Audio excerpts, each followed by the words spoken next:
আমি যখন বেকার ছিলাম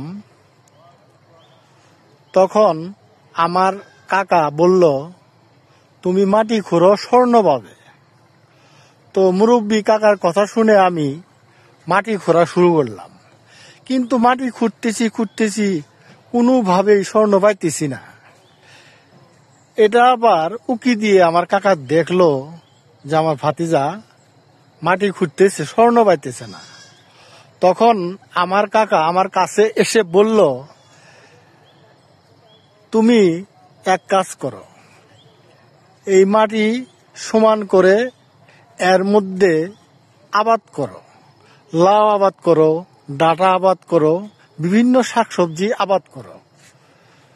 তখন ওই কথা শুনে আমি শাকসবজি আবাদ করা শুরু করলাম। বাহ, দেড় মাসের মধ্যেই খুব সুন্দর শাকসবজি হতে শুরু করলো। আমার মনটা ভরে উঠল। তখন আমি শাক সবজি, লাউ, কুমড়া এগুলা বিক্রি করলাম।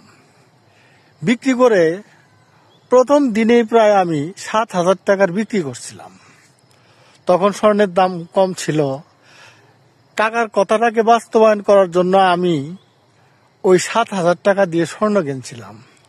তাই বেকার বসে না থেকে মাটি খুঁড়লে আর ওর মধ্যে বপন করলে, আবাদ করলে, বিক্রি করে স্বর্ণ কিনা যায়। কাকার কথাটা সত্যি হয়েছিল।